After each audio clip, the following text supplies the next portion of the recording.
Oke. Selamat pagi, Pak. Selamat pagi, anak-anak. Ya, jadi sebelumnya perkenalkan kami dari kelompok 4. Dari kelompok 4 dari jurusan Teknik Kimia ITB, kami ingin menanyakan beberapa hal tentang pekerjaan Bapak. Oh ya, boleh. Sebelumnya perkenalkan, Pak, aku Eisenhower Pratama. Dengan Bapak siapa ya kalau boleh tahu? Saya Eko. Oke. Pak Eko nih, aku mau nanya nih Pak. Sebelumnya tuh kenapa Bapak berpikir untuk buka usaha menjual hewan? Apakah memang hobi atau memang ada ketertarikan tertentu? Oke, pada dasarnya dari hobi ya. Saya hobi, memang sudah sejak kecil hobi piara ya. Nah, sekarang saya kembangin bukan cuma piara tapi ternak. Nah, yang dijual itu adalah hasil ternakan anak-anak burung, anak-anak yang saya piara, gitu ya. Jadi saya bukan buka toko burung, tapi peternak burung yang anakannya dijual. Dasarnya dari hobi. Besarnya dari hobi ya Pak. Ada nggak sih Pak hal-hal yang ngebikin Bapak jadi males gitu untuk nge-ternak hewan atau hal-hal lainnya yang kurang enak gitu selama ngerjain kerjaan Bapak? Ya, kalau sudah dari dasar hobi nggak boleh males ya, karena hewan ini kan makhluk hidup ya, jadi dia akan tahu kalau yang pelihara ini punya hati merawat dengan baik, gitu ya, sehingga dia akan berproduksi secara maksimal, gitu ya. Jadi ya nggak boleh bosen, nggak boleh malas, gitu ya. Mungkin saat-saat tertentu kalau lagi kurang badannya mungkin bukan males tapi ditinggalin kebersihannya sementara, gitu ya. Tapi nggak boleh terus-terusan karena kebersihan kandang ternak itu yang harus diperhatikan. Bisa menjawab pertanyaannya atau kurang tepat? Bisa Pak. Terima kasih ya Pak. Coba mungkin yang lain ada yang mau nanya? Yang lain yang mau ditanya boleh.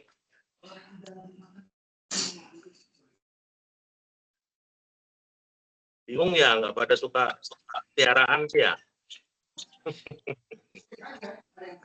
Kalau kucing suka sih Pak, jauh ya dari burung ya. Kucing ya, kucing kita nggak suka, justru kucing ini sebagai pemangsa burung gitu ya. Kemarin ada kejadian anakan burung dan indukannya itu dimakan kucing gitu ya. Kucing liar sih, bukan kucing piaraan. Jadi ada kucing liar datang, terus dia lapar ya, ada burung, akhirnya digangguin dan dimakan gitu ya. Karena saya kan istilahnya ternaknya kan di luar nih, di luar, dan kita di sini tidak ada pagar karena sistemnya klaster gitu ya. Jadi memang terbuka. Oke Pak, mungkin aku mau ada pertanyaan juga ya. Sebelumnya kenalin aku Lana, sekelompok juga di kelompok 4 ini. Pertanyaan aku ini Pak, apa kayak namanya berjualan gitu, pasti ada kesulitan yang dihadapi gitu. Nah, terus selama ini udah ada kesulitan atau kesusahan apa yang pernah dialami? Terima kasih. Saya rata-rata di sini jualnya kan lewat online ya. Jadi kesulitannya memang kadang kalau si buyer ini lihat secara langsung gitu ya. Jadi kita kan cuma bisa ngirim video, kirim foto ya, karena jual burung ini yang dibeli kan suaranya gitu ya. Nah, kesulitannya kalau saat si pembeli, si buyer ini kepengen dengar suaranya tapi burungnya lagi males bunyi gitu ya.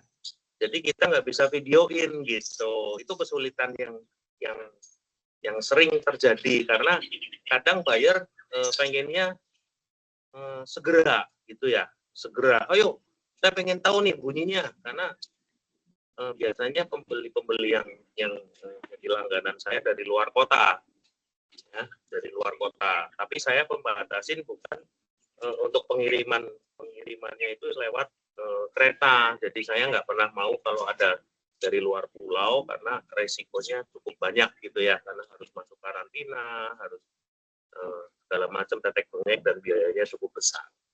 Itu sih kendalanya. Oke, terima kasih Pak. Emang burungnya bunyi kalau lagi apa Pak? Ya dia kadang kan ada yang malas bunyi gitu ya. Nah ini kalau sekarang ini bunyi, kalau lagi dipancing itu biasa bunyi gitu ya. Dengar kan suaranya tuh?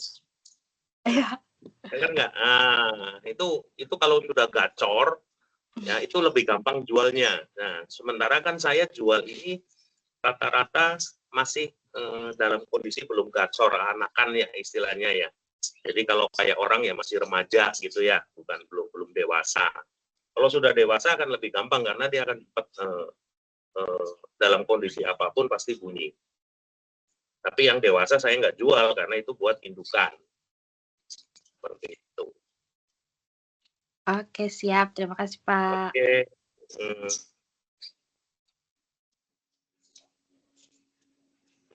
Permisi Pak, next-nya Ya. aku ya Pak, mau nanya. Ya. Siap.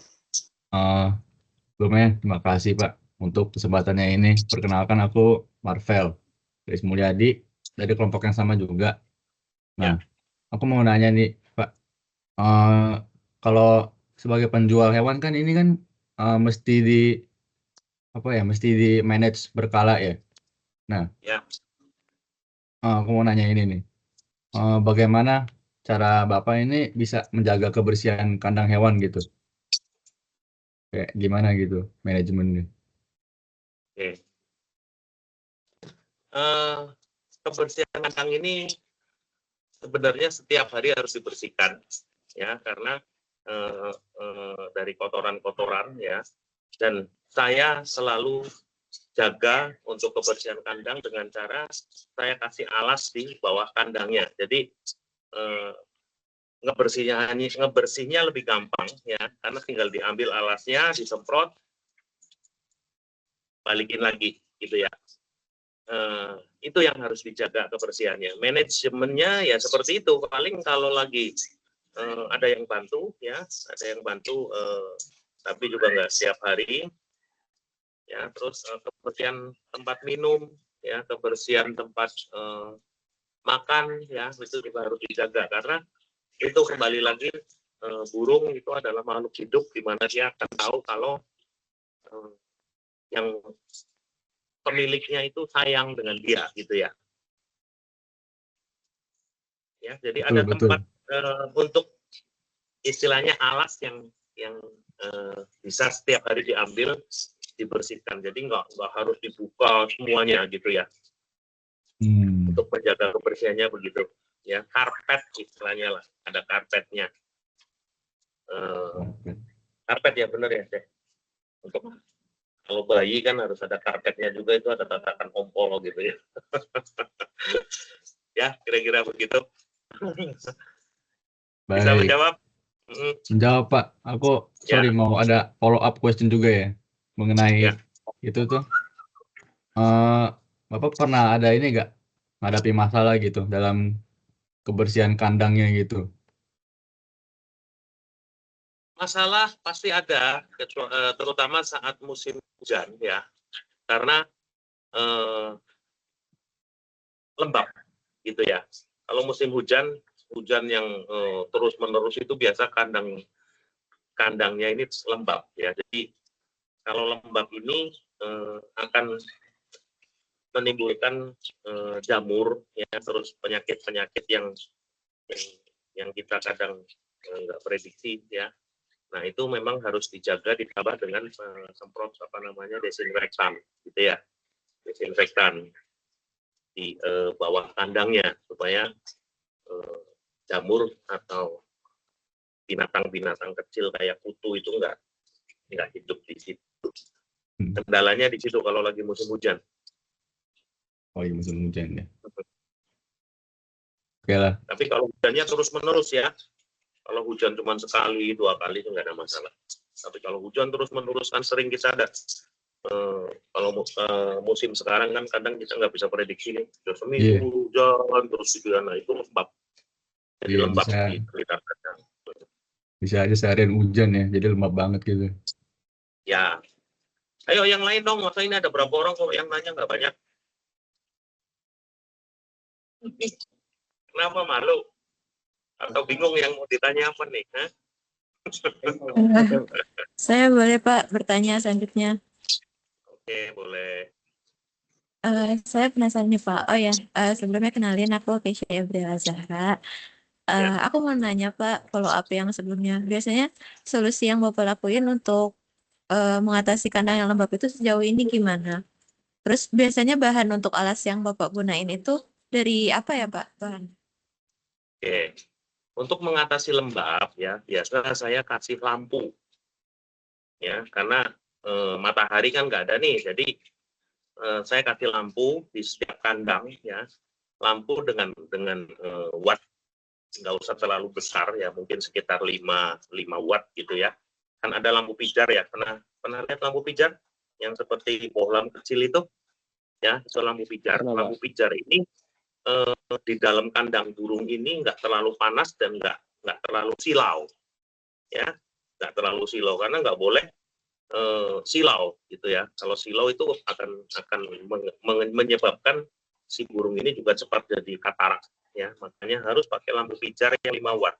Kalau di kampung-kampung itu dulu zaman saya kecil itu banyak tuh lampunya bulat kecil ya, tapi jangan yang berwarna gitu ya, kan ada yang warna hijau, warna merah, warna biru. Ini yang warnanya warna netral ya, kuning netral, itu harus pakai lampu itu. Terus untuk alas ya,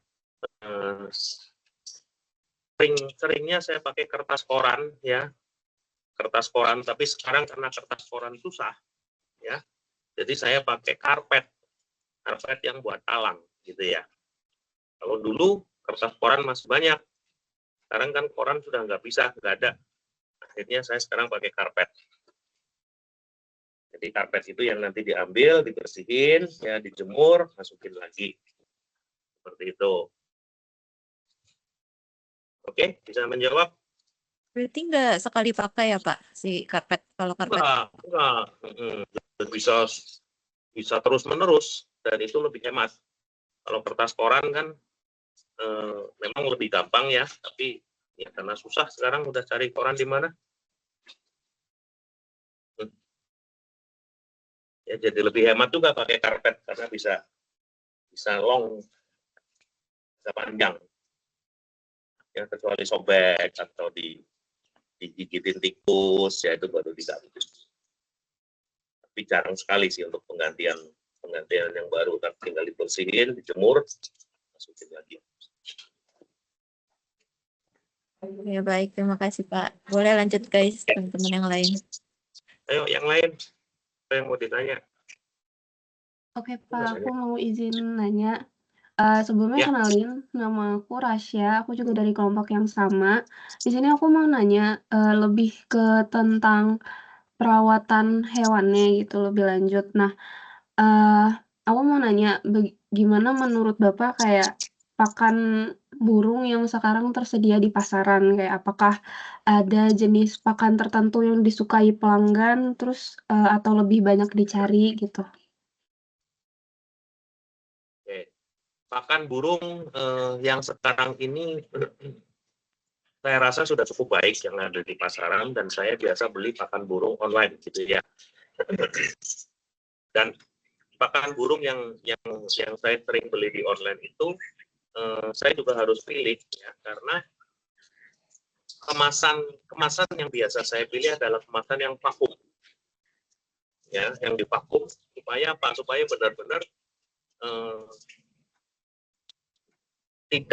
belum terkontaminasi dengan udara gitu ya. Jadi Saya biasa beli pakannya kan nggak cuma 1-2 kilo gitu ya, bisa beberapa kilo supaya bisa disimpan. Dan kalau vakum itu lebih awet. Secara kualitas di pasaran sekarang untuk umpan burung yang dijual di online cukup bagus. Ya, tinggal saya tambah vitamin tertentu ya, misalnya untuk tambah stamina dari si burung dikasih tetes beberapa tetes cairan ya untuk menambah stamina gitu ya. Nah, cairan-cairan ini yang mungkin nantinya akan berhubungan dengan kalian di teknik kimia ya.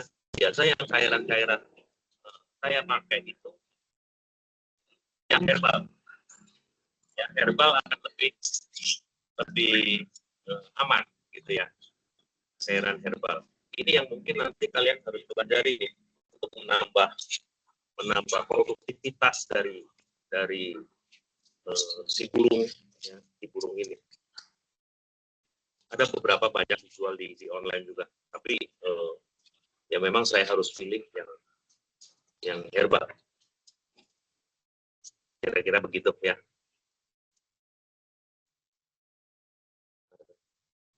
Oke, terima kasih Pak. Sudah menjawab ya.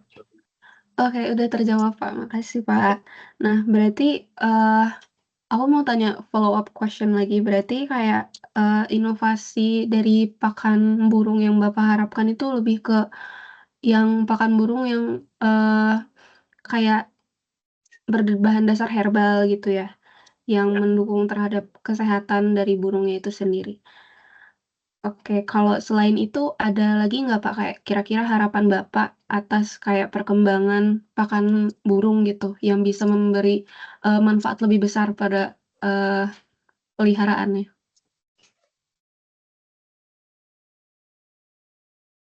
Harapan saya untuk pakan burung ke depan ya,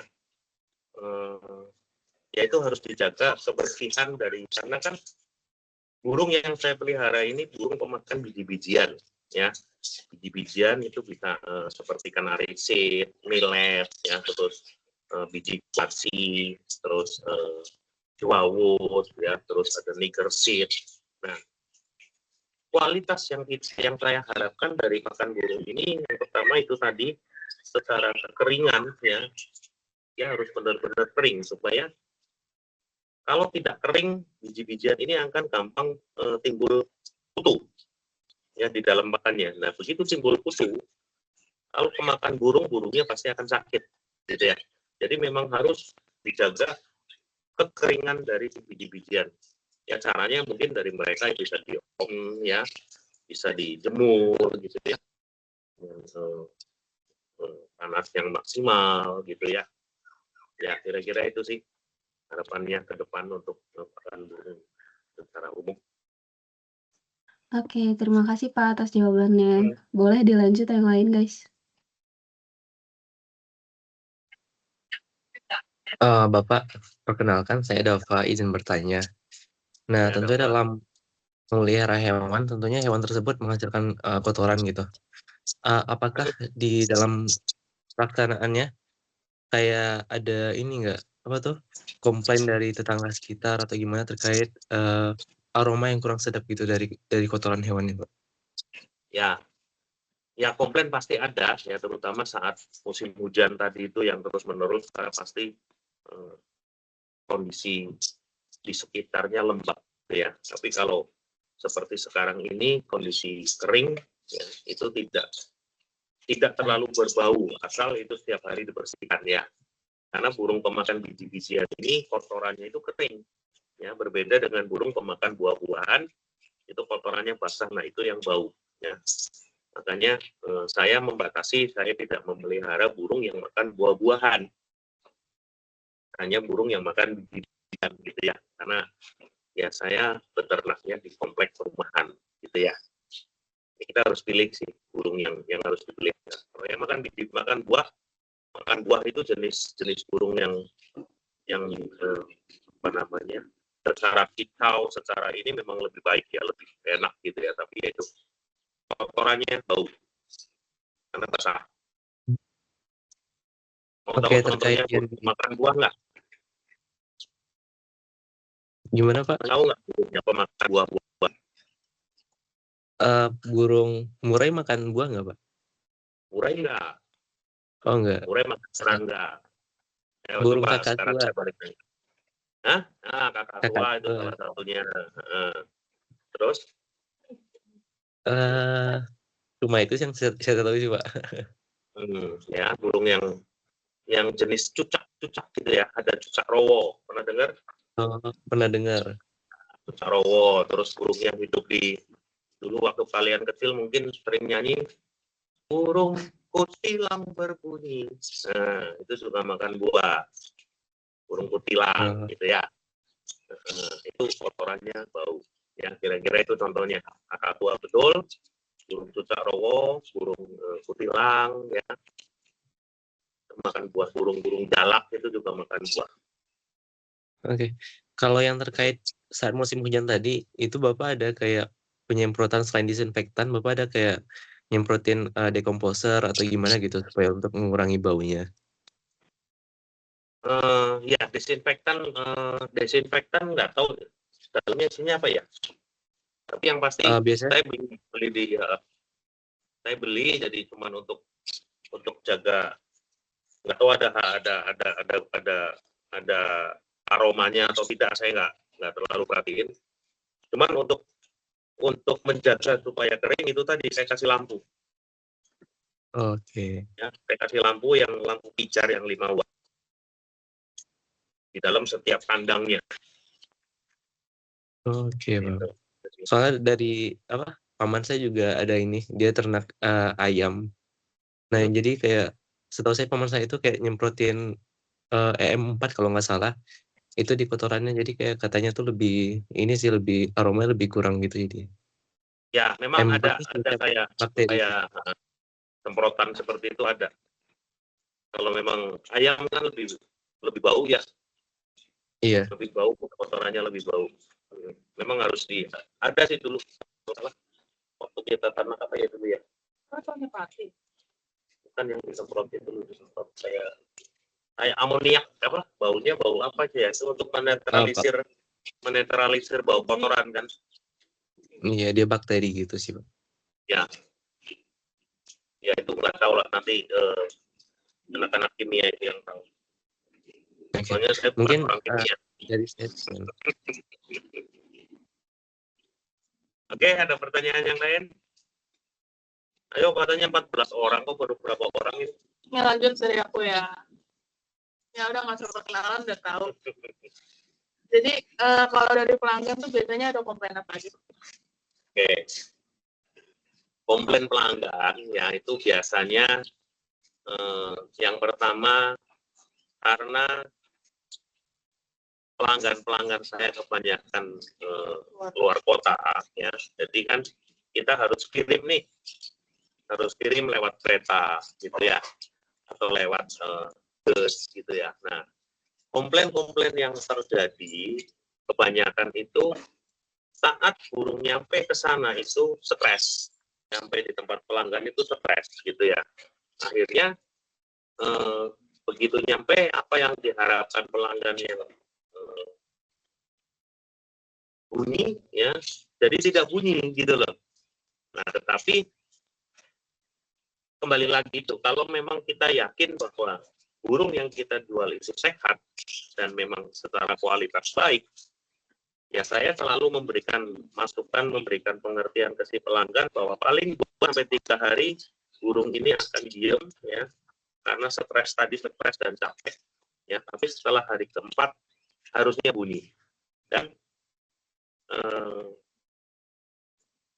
dari 10 misalnya ya, 10 pelanggan yang membeli, paling 1 yang tadi itu yang ternyata sampai 3-4 hari belum bunyi, mungkin nunggu sampai 2 minggu gitu ya, karena yaitu kembali lagi secara waktu saya berangkatin dari sini, secara fisik, secara mental, saya yakin burung yang saya jual bagus, ya. Tetapi dalam perjalanan kan kita nggak tahu nih, ya mungkin si pembawanya ini kasar atau bagaimana sehingga sehingga si burung ini stres ya waktu di jalan, akhirnya di sana harus butuh waktu yang lebih lama untuk penyesuaian adaptasi ya, butuh waktu lebih lama untuk adaptasi. Biasanya sih seperti itu sih. Kalau mati di perjalanan itu jarang ya, karena kita harus jual makhluk hidup ini yang memang kita yakin sehat gitu ya. Kendalanya itu. Terus apa lagi? Kalau selain dari logistik, ada komplain apa lagi nggak dari pelanggan? Kayak apa ya? Mungkin ternyata burungnya nggak sesuai nih sama apa yang diberi sama ditunjukin di foto atau di video gitu. Oh, itu boleh. Kalau sampai seperti itu kita kan berarti bohong ya. Jadi kita harus jual apa adanya. Kalau misalnya ada minus ya, ada cacat, oh dari kakinya agak bengkok. Nah, itu kita harus kasih tahu dulu. Dari awal kita harus kasih tahu ya. Jadi biasanya kalau ada minus itu akan mengurangi harga jual gitu ya, harga jualnya. Paruhnya bengkok ya secara fisik. Tapi kalau sampai matanya antara terus cacat-cacat yang lain itu jangan sampai dijual karena itu akan mengecewakan si buyer. Ya kalau cacat-cacat minusnya minus minor gitu ya nggak masalah. Ya kuku, ya tadi paruh gitu ya itu masih bisa diterima.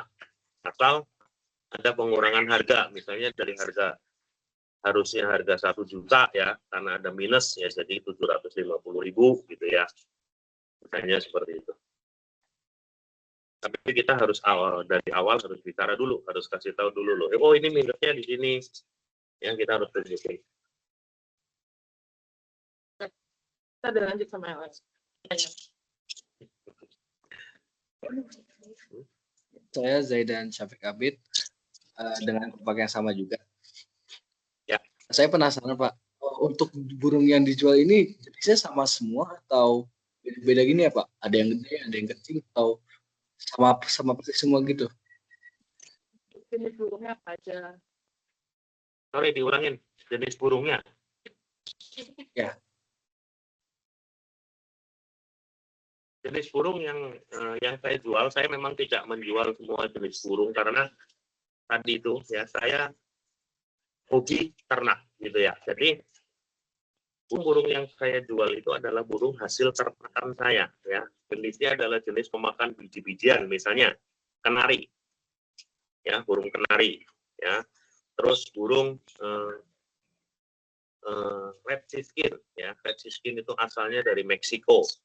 Kalau kenari itu ada asal yang saya ternak ini kenari import ya, itu dari Turki sama dari Italia.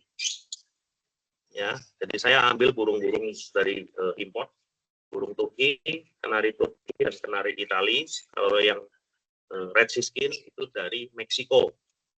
Ya, terus ada blackthroat. Ya, blackthroat itu dari Afrika. Ya, dari Afrika. Nah, ada juga burung lokal yang saya ternak jenis burung beranjangan. Beranjangan itu lokal dari Indonesia, dari Jawa. Ya, ini yang saya ternak 4 jenis ini semua pemakan biji-bijian. Nah ini kenari nih suaranya nih. Dengar ya? Nah itu kenari. Jadi kenari yang saya ternak itu bukan kenari lokal, tapi kenari dari Italia dan dari Turki.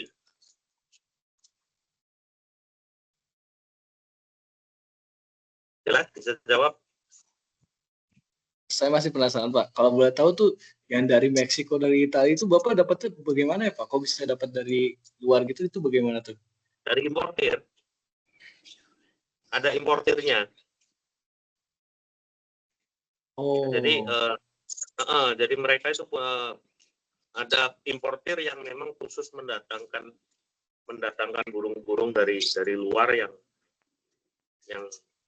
secara market di Indonesia itu banyak yang suka gitu ya, karena burung-burung dari luar ini secara warna itu lebih bagus gitu ya, warnanya lebih bagus, lebih terang. gitu ya. Kalau burung-burung yang dari kita, dari Indonesia ini kan warnanya warna biasa. Nah, ini suara burung beranjangan nih. Nah, ini burung beranjangan yang dari Jawa. Sekarang sudah langka. Ya, dulu banyak sekali di sawah-sawah, sekarang sudah nggak ada. Makanya ini burung ini bisa mahal sekali harganya. Bisa sampai 50 juta satu ekor. Ini yang lagi bunyi nih, ini bisa 50 juta ini. Tertarik nggak? Kalau anakannya aja ya, saya punya anakan ini masih umur 30 hari ya, 1 bulan. Ini ke 15 juta laku.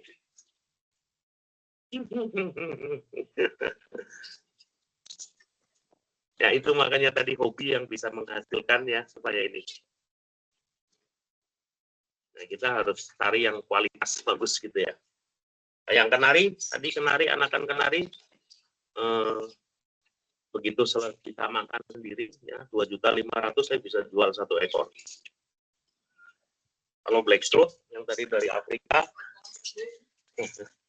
Afrika itu juga ada harganya 30 hari saya bisa jual 3,5 juta. Tapi yang paling mahal ini sekarang beranjangan. Nah, cuman beranjangan kendalanya kita tidak bisa membedakan jenis kelaminnya. Jadi harus pakai tes DNA. Ya, beranjangan itu harus pakai tes DNA. Karena antara jantan dan betina itu relatif sama persis identik.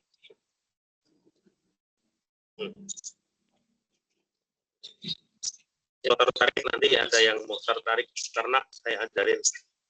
Harganya lumayan ini lagi yang beranjangan itu.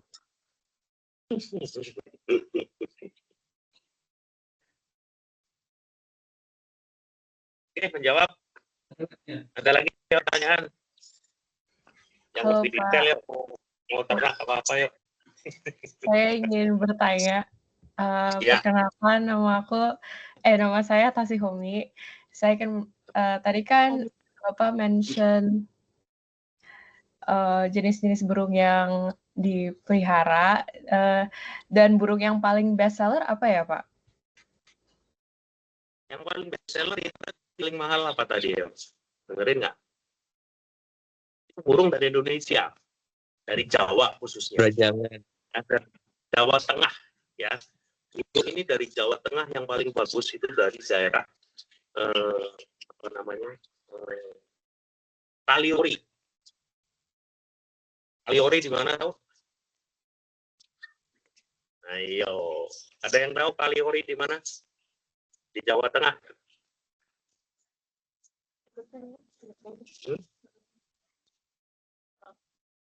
Kaliori, ayo coba daerah Kaliori. Tadi di Google dong. Di Kabupaten Rembang, Pak. Ya, daerah Rembang, pokoknya di Jawa Tengah itu yang paling best seller burung itu. Karena secara suara dan secara karakter itu jauh di atas burung dari daerah-daerah lain. Ya. Ada juga yang dari daerah Nusa Tenggara itu yang lebih murah, itu namanya beranjangan parpa. Ya. Kalau yang saya pelihara itu adalah beranjangan javanica. Ada nama latinnya javanica, beranjangan burung apa? Mira kepala. Itu best sellernya. Karena harganya bisa di atas puluhan juta itu tadi, 1 ekor. Cuman memang nggak gampang, ternaknya itu nggak gampang.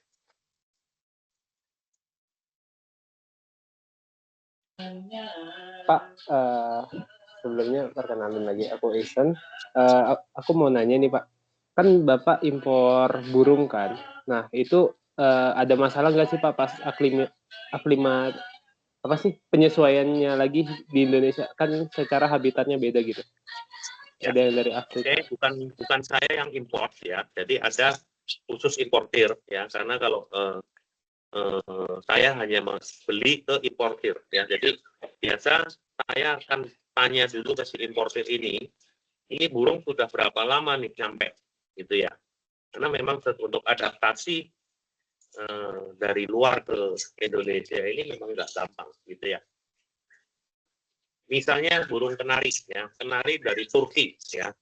Dari Turki di sana kan ada 2 musim ya, musim dingin dan musim 4 musim ya, sorry ya, 4 musim ya, 4 musim ya. Jadi 4 musim ini kita juga harus tahu nih bahwa burung yang yang saya beli asalnya dari Turki ya, itu dia hanya bisa berproduksi itu dari setahun itu cuma 6 bulan ya, jadi hanya di musim panas dan musim semi bisa produksinya. Kalau musim dingin dan musim gugur itu nggak bisa, mereka nggak mau produksi. Nah, bagaimana caranya untuk menyesuaikan dengan kondisi di musim di Indonesia di mana hanya ada 2 musim ya, panas dan hujan dan ya. Caranya yang pertama ya, waktu burung ini baru datang dari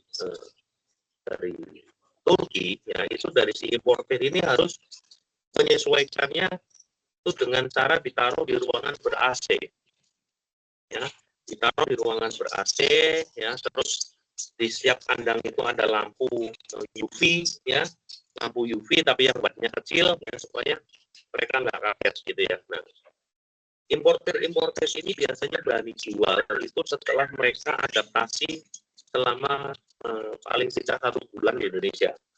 Itu mereka baru berani untuk dikeluarkan. Ya. Nah, setelah 1 bulan dari semua burung yang sehat yang bisa beradaptasi itu baru dijual. Nah, itu yang saya beli. Ya, itu yang saya beli. Tetapi secara adaptasi 1 bulan itu mereka importer ini masih di dalam ruangan. Nah, sedangkan saya nggak mungkin ternak burung di dalam ruangan, gitu ya. Nah, caranya bagaimana? Ya, setelah saya beli, saya adaptasikan lagi di rumah saya di luar gini, ya, di luar. Yang pertama, seminggu pertama, begitu burung saya beli, saya harus tutup kandangnya, ditrodong istilahnya, ya, ditrodong supaya nggak langsung kena angin, gitu ya. Pertama. Ya, setelah itu baru mulai diajarin untuk beradaptasi secara liar istilahnya ya, secara liar buka kerodongnya. Nah, sekarang ini semua burung yang saya pelihara itu sudah beradaptasi di Indonesia gitu ya, di sini gitu ya. Jadi tinggal melanjutkan. Nah, cuman untuk ternak burung-burung yang dari negara 4 musim itu juga nggak gampang sih. Karena tadi itu di sana itu hanya berproduksi musim apa aja? Burung yang dari luar itu hanya di musim semi dan musim panas ya. Sedangkan musim semi dan musim panas itu biasanya berlangsung di bulan apa sampai apa itu ya. Nah, itu yang kita harus bisa mensiasati juga di Indonesia ya. Ini nggak gampang gitu ya. Nggak gampang. Biasanya saya harus membuat si burung terutama yang betina untuk bisa full adaptasi itu kira-kira setahun ya, setahun. Jadi sampai dia ganti bulu ya, ganti bulu 2 kali itu baru bisa adaptasi. Makanya burung-burung dari luar itu nggak murah gitu ya, kalau sudah bisa diternak di Indonesia gitu. Karena untuk membuat si burung ini beradaptasi itu ya tadi itu perlu ketelatenan. Ya Pak, Pak mau follow up question dulu bentar boleh?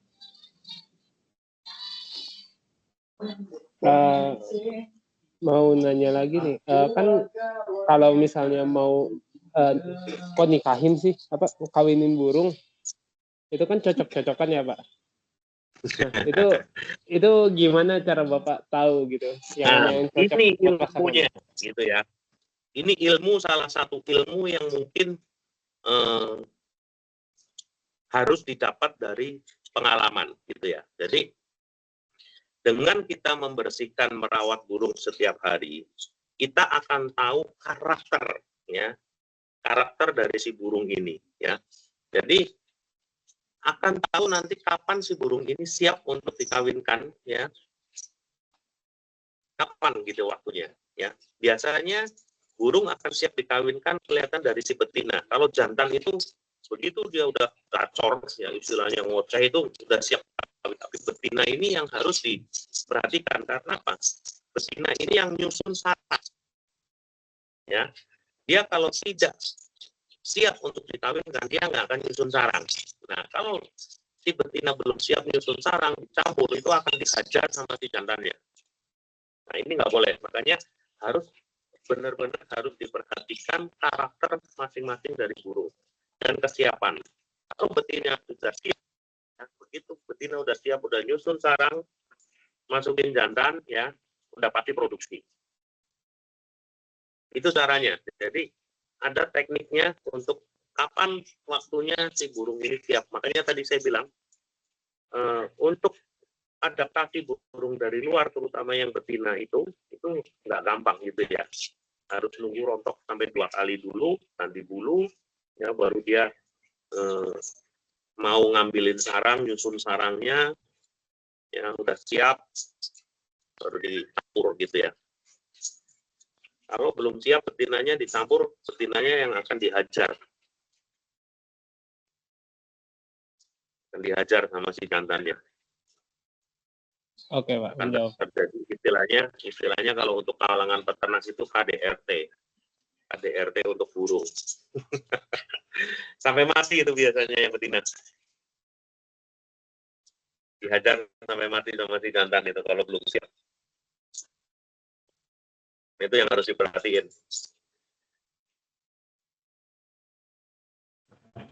Baik Pak, saya mau nanya lagi Pak. Ya, kan? Masih bingung ya gimana cara ngelihatnya siapa apa enggaknya ya, makanya harus dipraktekin nanti. Ketahuan itu dia akan ngambilin main-main di situ. Nyusun sarangnya, ya, nyusun sarangnya untuk dia naruh telur. Ayo tanya apa? Nah ini Pak, kan tadi Bapak udah banyak menjelasin tentang berbagai aktivitas atau kegiatan Bapak sama menjual hewan.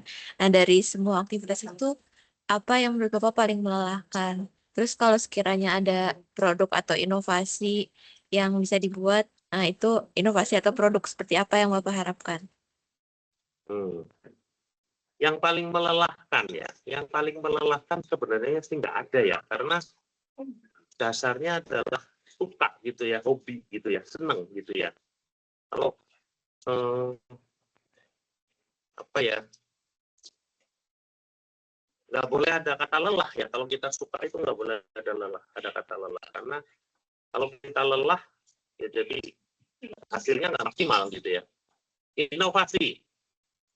Inovasi yang saya lagi mau lakukan yang pertama, karena tadi saya punya burung itu dari beberapa negara ya, ada dari Afrika, Meksiko, Turki, Italia ya. Saya lagi inovasi untuk membuat seperti kita ini sekarang hybrid ya. Sekarang kan lagi model hybrid ya. Jadi inovasi saya akan menyilangkan burung dari Italia dan dari Turki. Ya, ini saya belum tahu nanti jadinya apa nih. Kalian ada ide mau kasih nama burung Italia dan Turki yang saya akan cetak ini namanya apa? Gitu ya. Ini kenari ya, kenari yang jantan dari Turki, yang betina dari Italia. Ini saya lagi mau cetak nih. Cuman saya belum tahu nanti namanya apa. Nah, yang kedua, saya sekarang lagi mencetak jenis red skin ya. Jenis red skin itu warnanya ya. Jadi warna untuk red skin yang dasarnya merah hitam, saya lagi cetak untuk warna dasar orange krem. Ya, orange dan krem gitu loh. Ini nggak gampang ini. Ya, ini nggak gampang. Ini kita harus silang-silangin antar anakan-anakannya. Ya. Tapi itu yang jadi inovasi saya itu.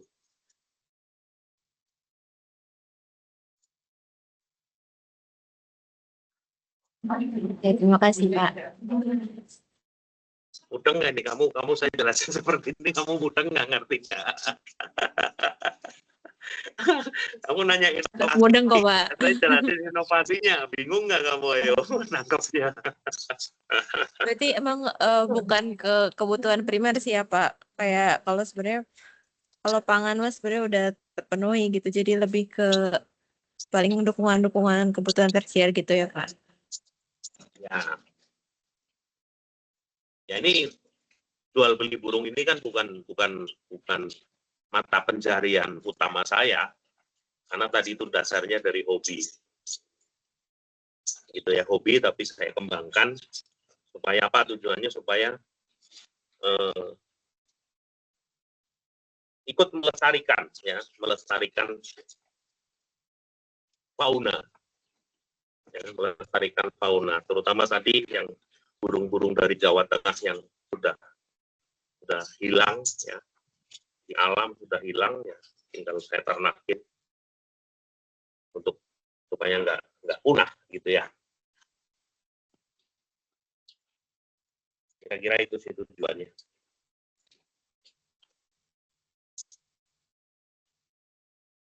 Ada lagi pertanyaan? Halo Pak. Perkenalkan aku Ingwi dari kelompok yang sama juga ya. Ya. Aku ingin tanya, kalau masalah kayak penyakit atau keluhan kesehatan yang sering ditemuin itu kayak gimana ya Pak? Penyakit yang sering terjadi di burung ya itu biasanya karena yang pertama dari tadi kebersihan kandang ya, yang kedua dari pakannya, pakan yang kurang istilahnya kurang berkualitas gitu ya. Nah, kalau burung-burung yang sudah kena penyakit itu biasanya kelihatan dari bulu juga kelihatan, bulunya itu nggak mengkilat, ya bulunya nggak mengkilat, bulunya kusam ya. Terus yang pasti dia nggak mau bunyi, jadi diem aja gitu ya. Kayak kita aja kalau sakit kan, kamu kalau sakit kan pasti kan males kan, kakinya tidur ya, itu sama.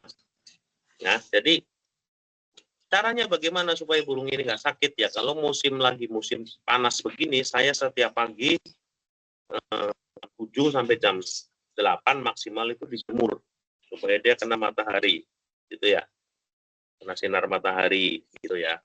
Nah, selain dari menjaga makan, menjaga minumnya tadi ya. Kalau mandi dia bisa mandi sendiri, kita siapin tempatnya aja dia mandi sendiri. Tuh. Oke. Bisa jawab nggak? Nah, ini tadi siapa yang Terjawab. nanya inovasi? Nah, ini burung dari Turki nih. Kelihatan nggak? Ini bukan kenari biasa ya. Ini kenari dari Turki. Burungnya gede, panjang. Nah, ini yang saya tadi, kamu kalau mau nanya inovasi, ini yang saya mau kawinin dengan betina dari Itali. Itu, tapi masih ganti bulu. Masih ganti bulu. Nanti kamu yang kasih nama ya anaknya ya. Jenisnya apa ya? Hybridnya ya. Kamu pikirin dari sekarang hybridnya apa nih? Itali dan Turki. Jadinya apa? Ntar saya tanya Yesna ya, kamu yang harus kasih nama ya. Itu inovasi loh.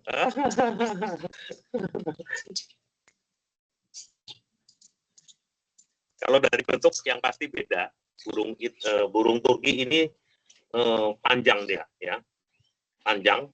Kalau burung yang dari Italia itu bentuknya seperti wortel, ya, seperti wortel. Beda dia secara fisik, beda. Makanya saya juga nggak tahu nanti jadinya kalau hybrid seperti apa. Tapi pasti bagus gitu loh.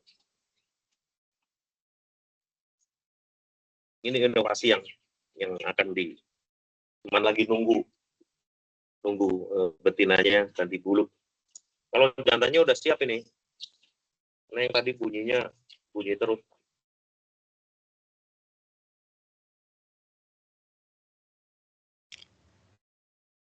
Pak, aku mau nanya.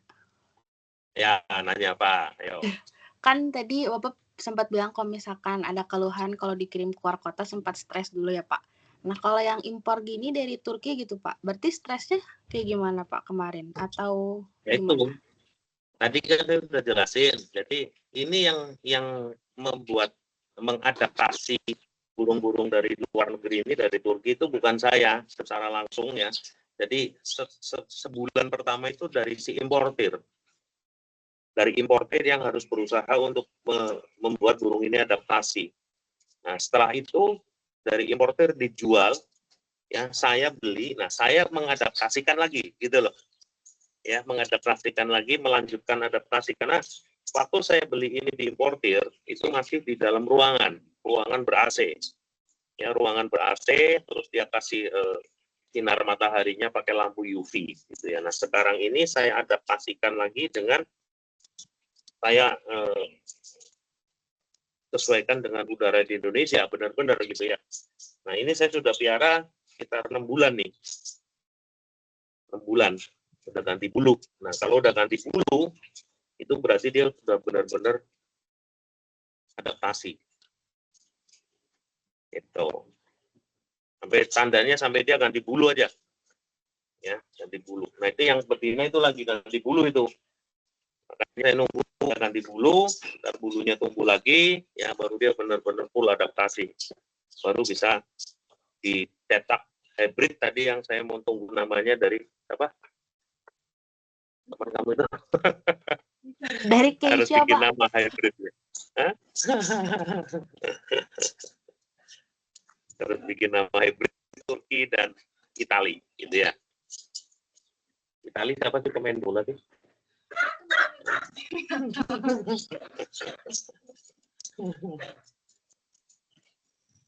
Ya, jadi kalau mau tahu namanya kenari yang dari Turki itu namanya kenari rasmi. Rasmi namanya. Ya, jenis namanya rasmi. Kalau yang dari Itali namanya Yorkshire. Ya, Yorkshire. Nah, rasmi dengan Yorkshire itu akan jadi apa? Nah, itu yang kamu nanti harus cari nama.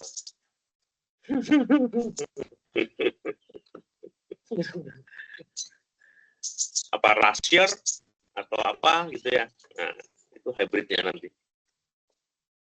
Ini nanti kamu bisa bantu pasarin ya kalau udah berhasil ya. Inovasi yang kamu tadi tanya ya. Waduh, boleh Pak, boleh. Itu. Nah, satu lagi. Burung-burung yang saya ternak itu ada cincinnya. Ada gelangnya. Itu sebagai pertanda. Ya. Sebagai tanda bahwa burung ini adalah hasil ternakan saya. Gitu ya. Dan di ring itu namanya di cincin itu ada namanya, nama farmnya. Ya, itu untuk tanda supaya nanti di luar atau kalau ada yang ini orang tahu ini hasil ternakan dari papanya Siana gitu. Papanya Jen gitu kan. Keren. Iya. Kalau nggak dikasih tanda kan nanti bingung. Ini hasilnya siapa nih? Nggak tahu gitu kan. Nah kalau saya selalu kasih tanda. Jadi akan ketahuan.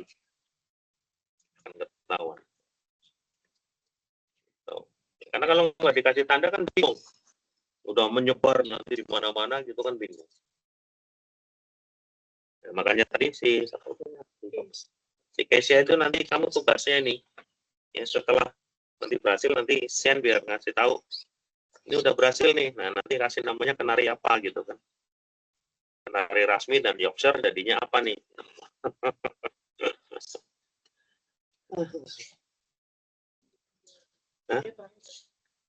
Ayo, ada lagi yang tanya? Halo Pak, saya mau nanya lagi. Kayak agak penasaran aja sih. Boleh. Harus penasaran kamu. Mau jadi peternak ya? Itu dia. Maka saya pikir-pikir. Nih, Nih iya bunyi Pak. tuh. Selain ternak burung, pernah ternak yang lain nggak? Hewan apa gitu? Oh, banyak dulu. Ada anjing ya. Anjing dulu saya ternak. Anjing sampai banyak sekali dulu. Cuman ya itu karena marketnya sudah jenuh ya. Marketnya sudah jenuh jadi ya saya sekarang pensiun dari ternak anjing. Dulu saya ternak anjing ini. Oh. Ini anjing jenis Chihuahua. Ya, anjing ini anjing jenis Chihuahua.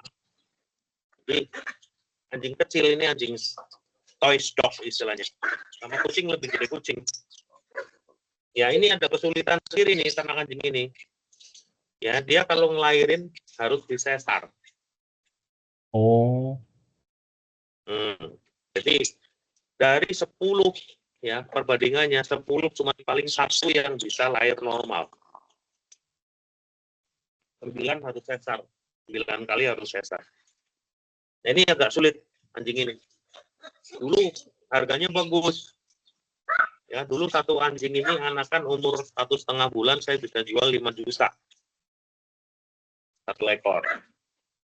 Ya, tapi sekarang udah jenuh, udah terlalu banyak. Ya, akhirnya sekarang saya pensiun ya udah cuma piara 2 aja nih buat iseng-iseng aja. Ini udah umur 7 tahun ini hasil anakan saya nih. Ini hasil anakan sendiri dan ini sudah beranak berapa kali ya? Ini ada tanggal lahirnya. Saya punya anjing ini ada sertifikatnya. Sertifikatnya itu dari Perkin. Jadi ada akte lahirnya. Ini baru ulang tahun ini kemarin 2 hari yang lalu ke-8. Jadi setiap anjing saya punya tandanya, tanda lahirnya, aktenya. Tuh. Ya, jadi bukan ternak yang biasa-biasa itu bukan, tapi ada. Cuman ya sekarang karena udah jenuh dan ini sisian ini udah nggak bantuin gitu. Dulu ada yang bantuin kalau lagi beranak ini susah karena anaknya kecil-kecil kayak tikus. Ya itu harus ngerawat anak anjing ini itu lebih repot daripada ngerawat bayi. Ya susah. Jadi ya saya kan sekarang udah banyak kerja di luar rumah jadi nggak terawat lagi. Kalau burung kan paling cuma pagi gitu ya, pagi sama sore gitu. Tapi kalau ini benar-benar harus ini yang saya ternak 2. Nah, nanti mau ternak lagi itu apa? Kura-kura. Kelinci dulu pernah tapi kura-kura ngeliat itu ada kura-kura udah segede gaban itu. Jadi ya memang saya hobi piara binatang dan hobi ternak gitu ya. Itu nanti mau dilihatin kamu udah hampir 30 kilo itu kura-kuranya. Gede banget. Gede banget tuh. Nah, itu mungkin nanti mau dikawinin juga itu mau diternak juga. Ini yang kecil. Iya guys. No, guys. Ini masih kecil nih. Makanya kamu harusnya jangan hybrid langsung ke sini. Banyak piaraan. Iya. Nanti kita datengin ya Om rumahnya. Iya, ada ikan ya. Ikan, ada ini. Tadinya ada gecko. Ada gecko, ada apa namanya? Ayam, ada kebun binatang dulu rumahnya papanya Tian.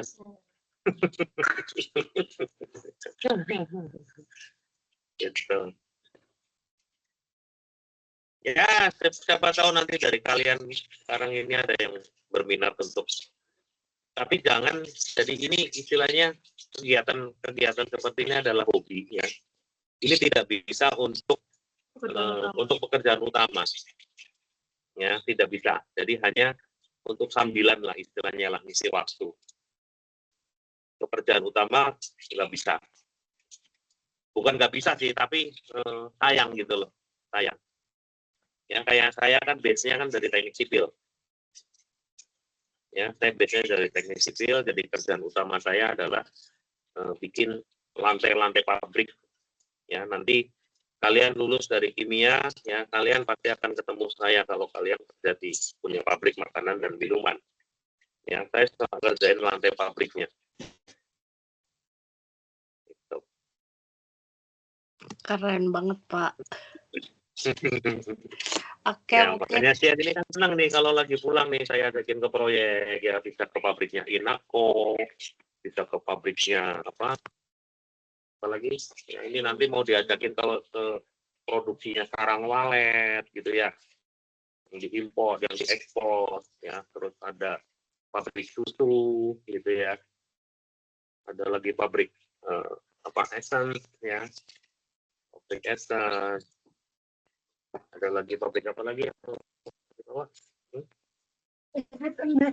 Ya, paling banyak. Pokari, kalian pernah Pokari kan? Nah, itu Pokari itu salah satu lantainya kita yang bikin, yang ngecat lantainya. Oh. keren, Pak. Iya, makanya nanti kamu ini harus lulus benar-benar, jadi kalau bisa bikin catnya, epoksinya itu lebih baik.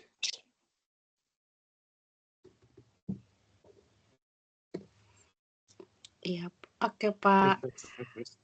Mungkin terakhir deh, Pak, ada pertanyaan closing. Ya. Dari aku mau nanya nih, Pak, kan Om keren banget, kayak senang banget, dedikasi banget gitu, karena emang hobi. Tapi selama jalanin usahanya gitu, ada nggak sih, Pak, kayak kekhawatiran apa yang dirasakan, sama dari kekhawatiran itu jadinya apa yang Bapak harapkan di usaha ini, kayak gitu? Kekhawatirannya ya sebenarnya nggak ada kekhawatiran ya, karena memang ini bukan menjadi satu main bisnis gitu ya. Jadi hanya menjadi satu istilahnya hobi gitu ya. Kekhawatiran yang kamu maksud ini mungkin kekhawatiran, oh nanti kalau saya sudah bisa memproduksi secara massal misalnya ya, ini jualnya bagaimana? Dan nah biasa kalau misalnya dari beberapa indukan burung yang saya piara ini berproduksi secara bersamaan, ya pasti kan anaknya kan banyak nih. Ya kekhawatirannya saya harus jual borongan gitu ya. Borongan artinya harus mencari buyer yang mau beli banyak gitu ya. Kalau yang tadi yang dikirim ke luar kota itu kan biasanya cuma beli 1, kali maksimal 2 ya. Nah, kalau ini bisa berproduksi semua, ya mau nggak mau saya harus cari buyer yang bisa borong. Tapi berarti konsekuensinya apa? Harga yang tadi misalnya 1 ekor saya jual 1 juta, ya. Kalau diborongkan itu paling separuh harga. Kenapa? Karena mereka beli semua, nggak milik gitu loh. Ya, mereka beli semua. Itu yang kekhawatiran, tapi ya bukan kekhawatiran secara general ya, kekhawatiran secara berkala aja sih. Kalau lebih banyak gitu ya, banyak sekali produksinya, ya udah kita borongin aja. Itu sih. Tapi ya itu konsekuensinya, harga yang tadinya 1 juta misalnya karena diborongkan, karena mau cepat gitu ya, mau cepat. Nah, misalnya produksi 10 ya, saya jualin per 1 ekor gitu kan, itu bisa makan waktu misalnya 1 bulan ya, benar, 10 ekor untuk 1 bulan kita dapat 10 juta misalnya hitungannya ya. Tapi kalau saya borongin 10 ekor misalnya cuma 5 juta, tapi sekali udah saya nggak pusing lagi, tinggal produksi lagi ya, tinggal itu pilihannya, kita mau yang mana nih, kira-kira begitu.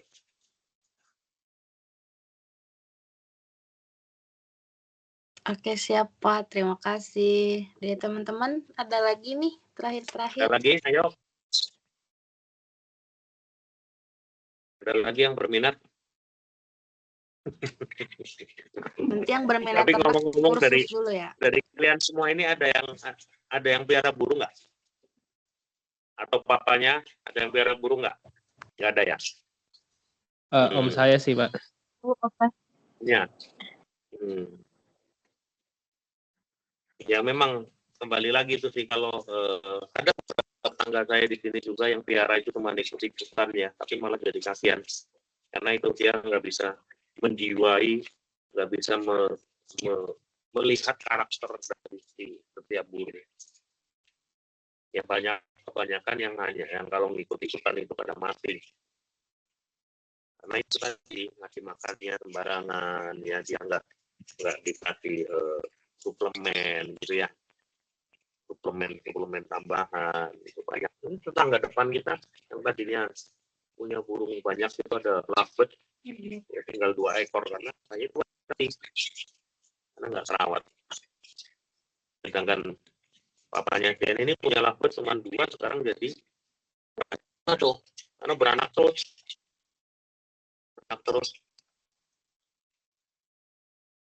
Burung lovebird tahu ya, lovebird ya.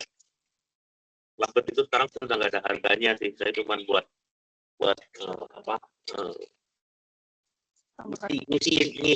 ngisi suara aja. Suaranya diambil karena dia suaranya kan gitu ya. Itu bisa buat ngisi burung murah itu bagus banget itu kalau tuh suaranya tuh lovebird tuh. Dengar nggak? Masuk lah. Warnanya. Oke. Ya nanti offline aja sama Sian kalau ada yang masih mau ditanya. Kalau ada yang mau buka bisnis. Tapi yang pasti itu tadi siapa Kesia ya? Itu saya kasih tugas itu tadi ya, harus cari nama itu ya. Nama hybridnya apa? Biasa teman. Biasa teman. Oke. Siap. Makasih banyak ya. Ya, makasih juga. Banyak, paling izin mau dokumentasi Pak, boleh? Boleh. Oke. Guys, ada yang bisa screenshot gak guys?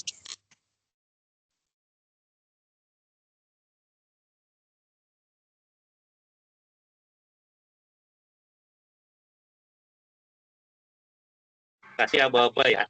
Oke, siap. Aku izin foto ya Pak dan teman-teman. Ya. Oke. 1, 2. Belum. 1, 2. Lagi 1, 2. Oke, terima kasih semua. Makasih ya Pak. Thank you. Pak. Bye. Terima kasih banyak Pak. Bye.